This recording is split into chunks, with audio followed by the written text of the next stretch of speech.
Hi, everybody. Welcome to English Digest. I'm Tom. I'm Stephanie. It's our unit on technology today as we approach Christmas. And this might be important for some of you who are traveling during the Christmas holidays. If you go through airport security, they might scan your face for facial recognition. You might face that in the future as we approach the future, and there's going to be more and more cases of facial recognition. We've already got it on some of our social network sites. They pretty much know who people are in your pictures. I think it's kind of surprising where they put a little square around someone's face and they say, is this you? Or is this your friend Joe or something like that? Gee, how did they know? Don't give them that information. Actually, already at the airport in Taiwan, I can use my ARPC, I guess it is, 永久居留证, and I can use the scanning technology to get through immigration really fast these days, which is nice. Anyone who's not using that system is crazy. Don't stand in line. It just took me a couple of minutes. I was one of the first people who did it. They were testing it. And they said, would you be willing to try this new program? And I had extra time at the airport because the airport in Taiyuan is really good. It's so much faster than other airports, and I always, go too early, I guess. But, they're using a scan of our face to confirm that what they're scanning matches my ID. So, I encourage people to use that. We're going to talk about how this is going to be applied in the world and how you might want to start thinking about this and how it relates to privacy. But first, we're going to read through today's lesson.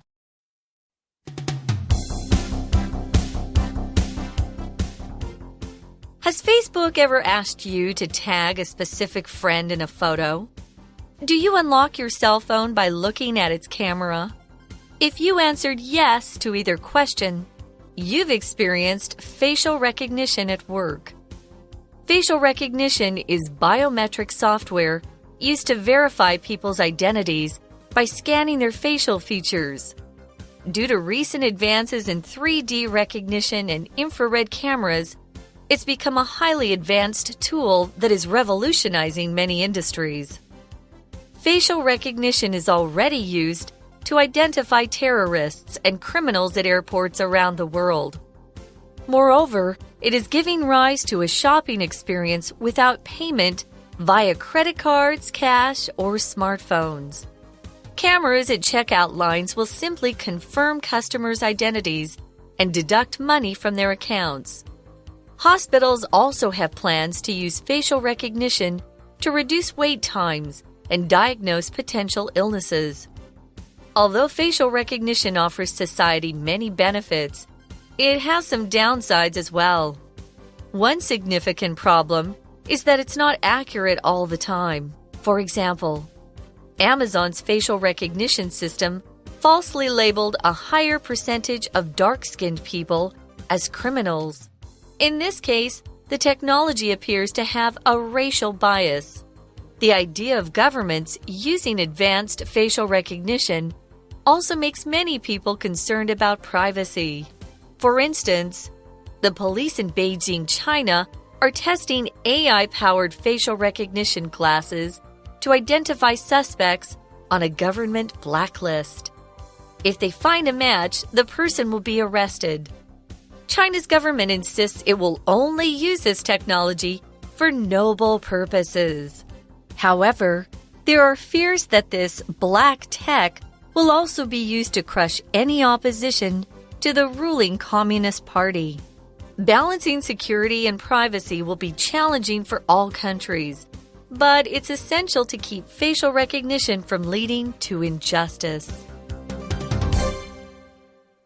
Let's talk about the contents of today's lesson, shall we? It's our unit on technology, and the title is Facing the Future of Facial Recognition. Whether you like it or not, facial recognition is going to be a big part of our society in the future. It wasn't in the past, but it's slowly making its way into our society. So we need to face this. We need to accept it. It's coming, and I guess it has good points and bad points, which we'll discuss as we continue with our lesson. So we're going to begin with a question here. Has Facebook ever asked you to tag a specific friend in a photo? So, yes, I suppose most of us who play with Facebook have been asked this question. Hey, can you tag this person? To tag, I guess, means to identify or to indicate a person as being a certain picture. Is this so-and-so? Is this your friend Joe? Is this your friend Lisa? And then, yes, you write yes as an answer, and that tags the friend. This is a specific friend, not just a random friend, but an actual specific person that Facebook wants to know the identity of. Yeah, I never give them that information ever. If I want to send a posting to other people, I'll tag them myself. But if I get questions like that from Facebook, I think it's none of your business. I'm not telling you. So that's what they're asking for. The more people that can confirm the facial recognition possibilities, the more accurate it becomes and the more info they'll have on you to find you on other platforms. They'll be able to identify you on other things besides Facebook. So think about that when you answer yes or give them a name. So if you've answered yes to either question there in the first paragraph, you've experienced facial recognition at work. Now, facial recognition is biometric software used to verify people's identities by scanning their facial features. Now, we all know that software is non-count. You can't say, oh, I have a lot of softwares on my computer. Ooh. No. But we're using biometric to describe that software. That's why there's no 官词. What's 官词 in English? Definite article? Definite article. Or the? Or indefinite is the So biometric. Biometric usually refers to, bio means life or living, right? So when you see that bio, you know it's applied to something that has to do with living. So living, it's a way to measure living beings, you could say biometric. So it's biometric software that's being used to identify people's faces. Now, I want to say there's not just one type of software. There are a lot of different software packages out there that you can purchase that have facial recognition on them. I know the police, for instance, use one type of biometric software to identify criminals. Indeed. So basically, it's just reducing your facial features down to numbers, like ratios. How big are your eyes? Are they close together? Are they far apart? Are they kind of slanted? Are they kind of pointing upwards? What color are they?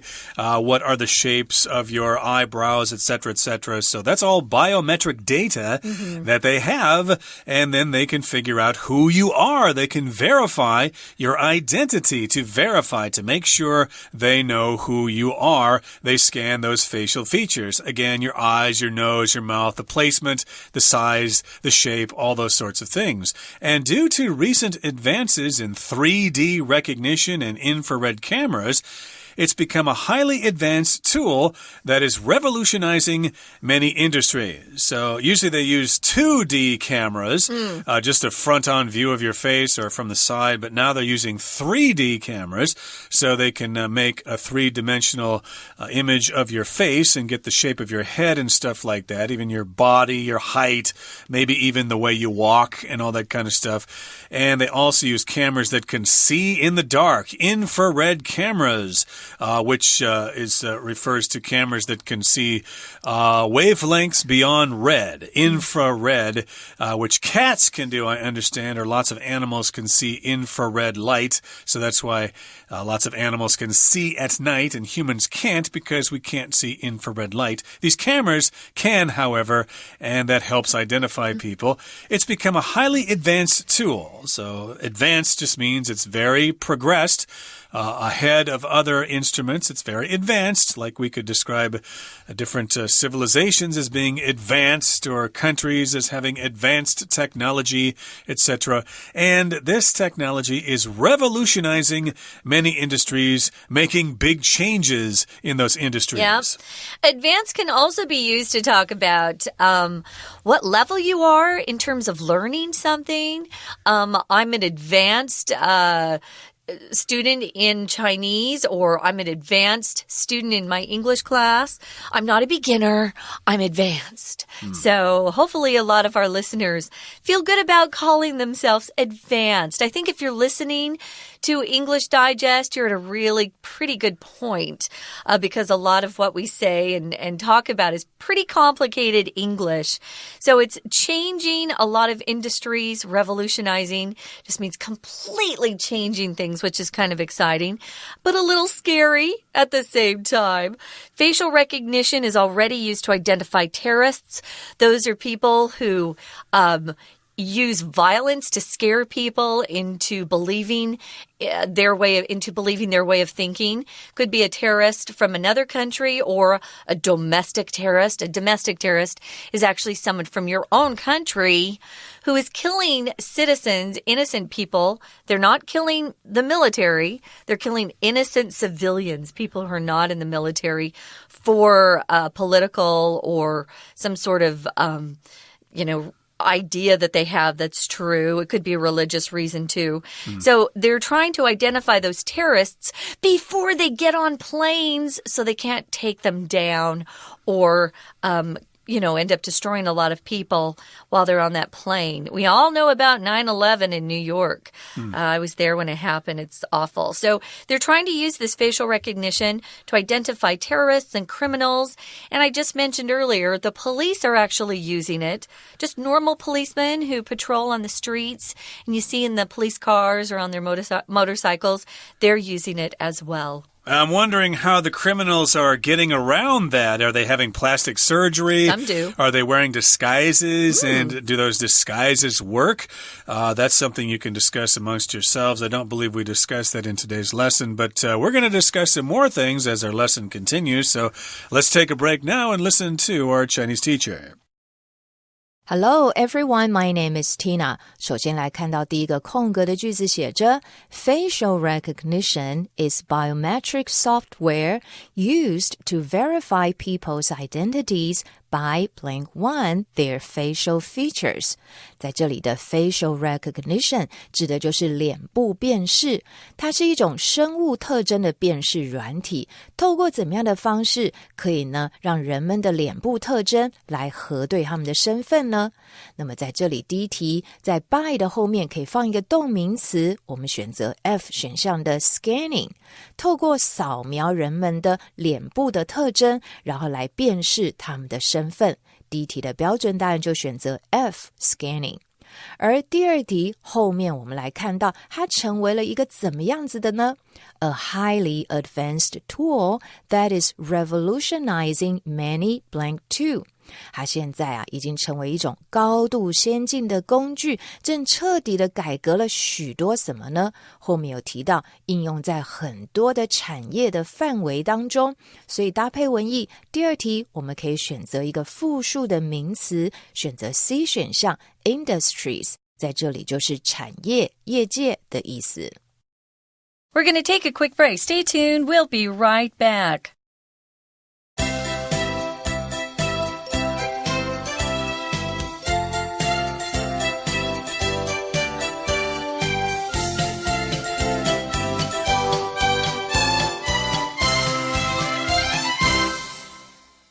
We shall now continue with today's lesson. We're talking about facial recognition, using technology and computers to identify people, especially if we're looking for bad apples like terrorists or criminals, and we want to arrest them or we want to stop them before they can commit some horrible crime. So, yes, indeed, facial recognition is already used to identify terrorists and criminals at airports. Moreover, or in addition, it is giving rise to a shopping experience without payment via credit cards, cash, or smartphones. So, yes, we're not just looking for criminals or bad people, but we're also using it in our daily lives. It's giving rise to shopping here. To give rise to something means to make something more common or to make it more likely, to make it something that more and more people use. So it gives rise to a shopping experience where you don't have to pay with credit cards, you don't have to use cash, and you don't have to use your smartphone at all. Gee, how are you going to pay for things if you don't use those things? I still use a lot of cash in Taiwan. I know a lot of people put money on their yo-yo card, their what is it? Easy cards in English. Yeah. Easy card. Yeah. Sorry, guys, I speak Chinese too much. But, I don't. I just use it for public transportation primarily. But I just was in Europe, and in England, they also have something similar to the Easy card that you can pay for multiple things with that, which is very convenient. But I think we're going to head that way eventually. I hope we don't lose all cash, because if someone attacks, the internet, we could lose access to our bank accounts, which is scary. Possibly. It's a scary thought. Yeah. So, cameras at checkout lines will simply confirm customers' identities. Your checkout line is where you stand at the counter to pay for your goods or products. And the cameras will check your face, right? And they'll deduct money from your accounts. Deduct means to take away. So you're taking money out of the account. So you can add money to your account or deduct money from your account. Hospitals also have plans to use facial recognition to reduce wait times. I know a lot of times I get frustrated here because I'll have to wait, 2-3 hours at the hospital to see the doctor because I have a number that, drives me nuts. But hopefully that will help reduce wait times. And this is interesting, help diagnose potential illnesses. If you diagnose something, we use this primarily in the medical industry, but it means you look at different symptoms. Maybe you go to see a doctor and you say, oh, my nose is running, I'm sneezing, I'm coughing, what's wrong with me? The doctor will diagnose you as having a cold, probably. So that's to diagnose. And somehow these cameras are going to help diagnose illnesses. It can help doctors make a diagnosis or to try to figure out exactly what's wrong with you. And let's move on now to the next paragraph here. It says, although facial recognition offers society many benefits, it has some downsides as well. So we're talking about some advantages here to facial recognition. You can identify terrorists. You can identify criminals. You can use it to pay for your items at the supermarket without having to take out your credit card or something like that. And you could also use it to visit the doctor, and the doctor can use that information to help diagnose your illness. Who knows? Maybe facial recognition will eliminate doctors altogether. But yes, those are the benefits here. But there are some downsides, okay? We've got upsides, advantages, good things, and now we've got some downsides, some disadvantages, some pros and cons. Yeah, I wanted to mention right now, because we're talking about this word downsides, it's actually used quite frequently as a non-count word. When I grew up, I never said downsides or upsides. It was, let's look at the downside of this, or let's look at the upside. What's the upside? And even using it in a non-count way, you could then go off and talk about several things. It doesn't mean you can only say one downside.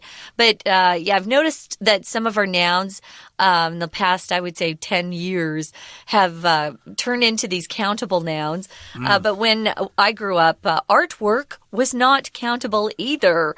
But lately it's become more popular, especially in foreign countries, to say artworks. We still say artwork in America. Okay. But just to let you know, if you say downside, but then you list several different types of ways it's negative, that's fine too. So it does have some downsides or negative effects, right? So one significant problem is that it's not accurate all the time. That's a big problem in my book.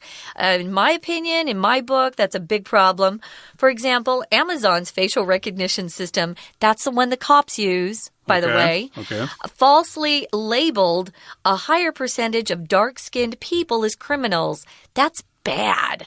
You don't want that happening. If you label something as something, you're just saying, you're putting a name to something, you could say. We also use labels to talk about those tags in the backs of our clothes, shirts, dresses, the designer or the company who made them. Those are their labels. Or someone has a bag that says LV on it. That's a label, a designer label. But here it means you're kind of putting a name to somebody or something. You can label someone as a liar. Oh, he was labeled a liar. Just means you think he's a liar and you're calling him a liar. Exactly. So we've got a higher percentage of dark-skinned people being labeled as criminals. A higher percentage, of course, percentage is a ratio of something to 100 expressed as a percentage point. 10%, 50%. 50%, of course, is half. 25% is 1/4, etc. And I guess more dark-skinned people, that could be black people from Africa, African Americans, or it could be people from India or the Middle East who've got darker skin. This system recognizes more of them as being criminals, a higher percentage. So that's not good. And in this case, the technology appears to have a racial bias. Yeah. Gee, people have already got a racial bias to begin with. Now these people have to deal with computers. I think they've already got enough stuff to worry about here. I know. But racial has to do with races of people, black, white, yellow, etc., etc. Those are different races. Racial is the adjective. Racial bias. Bias means kind of a way of thinking that is prejudiced in one direction and not the other. Yeah, not fair. So the idea of governments using this advanced facial recognition also makes many people concerned or worried. They're thinking about it. They're concerned. They're worried about privacy. That's me. Here's an example that you might want to really think about. The police in Beijing are testing AI-powered facial recognition glasses to identify suspects on a government blacklist. If you're on a blacklist, it means someone's put together a list. It doesn't have to be the government. It could be something else. But someone's put together a list of people that they don't like or they regard as being unacceptable or bad. Again, it doesn't have to be the government. It could be, some industry that has a blacklist. So if they find a match wearing these glasses, if they look around and they find a match, that person will be arrested immediately, which is a scary thought. China's government insists it will only use this technology for noble purposes.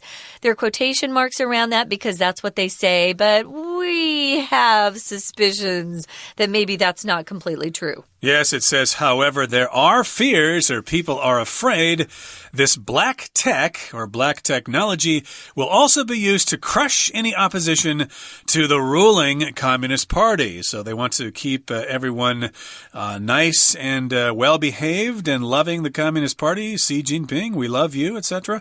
Balancing security and privacy will be challenging for all countries, but it's essential to keep facial recognition from leading to injustice. So we want to balance these things.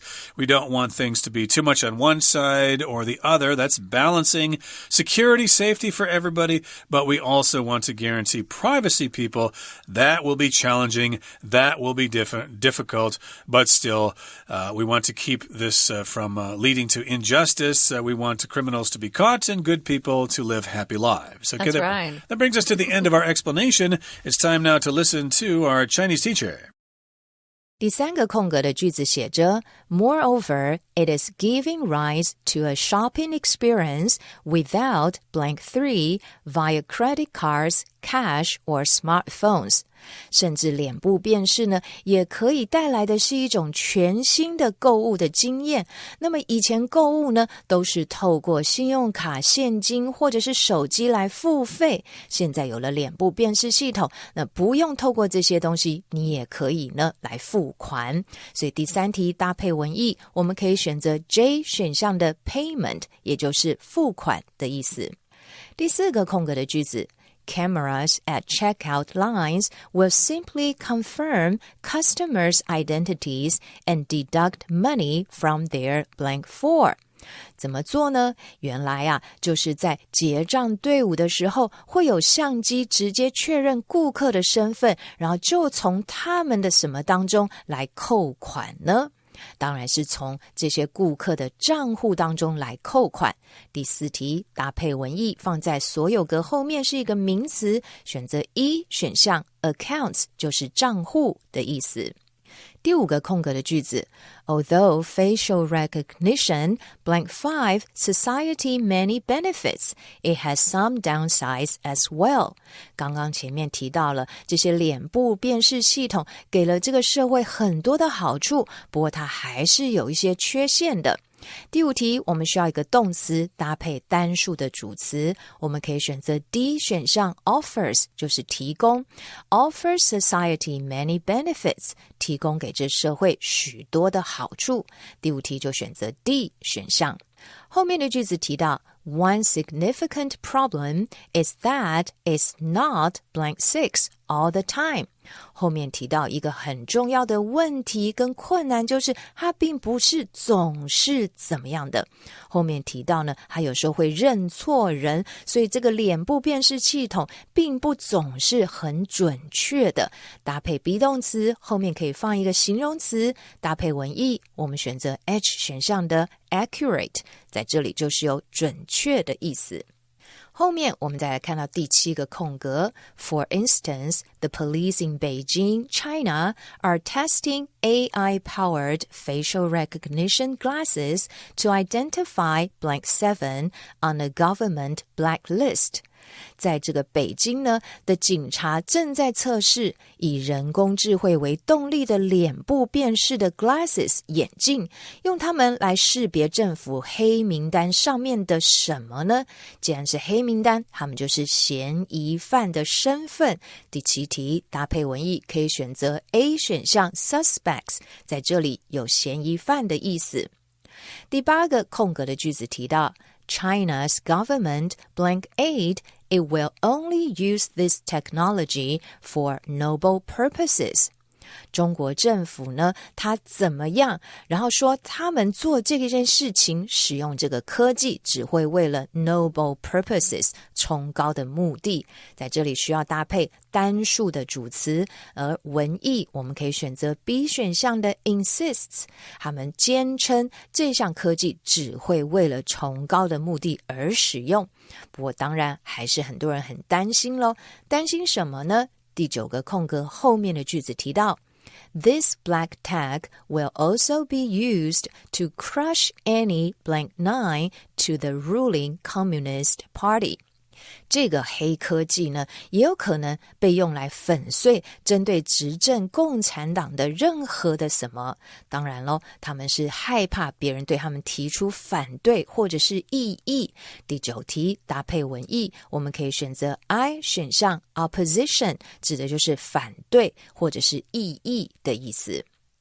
第10个空格Balancing security and privacy will be blank 10 for all countries.